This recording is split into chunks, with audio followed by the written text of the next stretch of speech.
So a bit more in depth now on the chain, and I want to reiterate that what you're using through Access Analog, if it's unclear, is the actual hardware. I have gone to great lengths and great expense to build and copy a second version of my working chain, and that's what you're going through.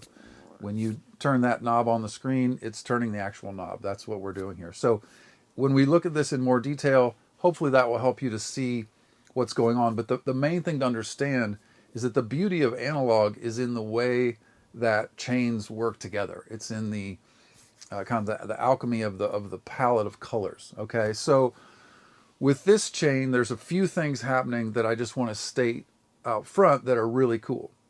The first thing is that the D to A that starts the chain has a lot of transient in it.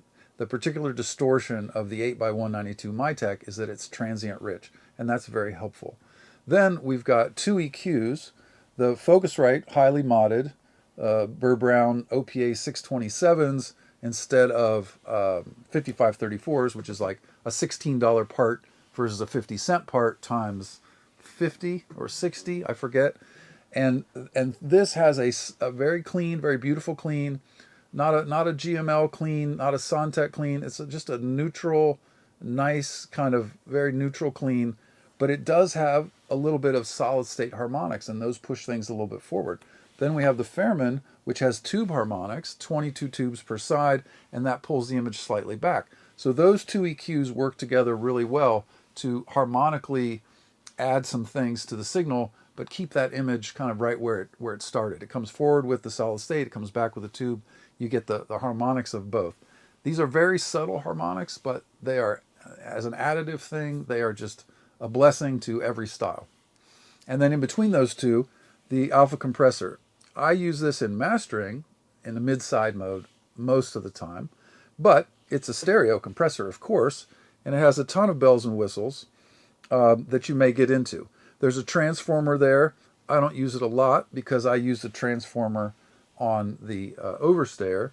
There's the ability to do parallel, which I don't do ever, but you might really enjoy with stems. I don't do it on a mastering basis, but you could definitely do it working with your drums, your vocals, your guitars, your synths, your bass, what have you. So that's really cool. There's a soft clip, which I don't use, but you might enjoy because I'm going to clip using the converters. There's EQ gain you can put on the side or the mid. There's a side chain you can put on the mid or the side. You can do typical stereo stuff and just make it simple. There's a lot of ways that can go, and I'm going to give a preset of my starting point, which will make all of this simpler for you. The final analog piece of the chain is the Fairman, which again is just the most beautiful boost tube EQ that I've ever heard.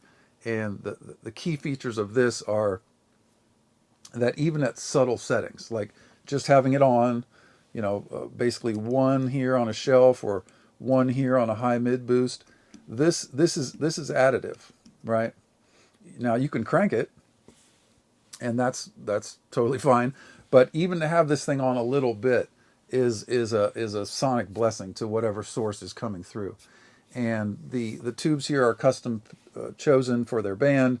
I think at the moment what we have is Telefunkens here in the high shelf, some GE 5-star in the low shelf, and the low mid high mid boost are mini watts, which is kind of the mini watt is like kind of my favorite, really, even more than the Muller for mid range.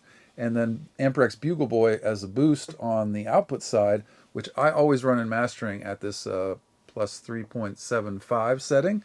You can run the output anywhere you like, but I would always use the output. I would use the color that comes from driving the output.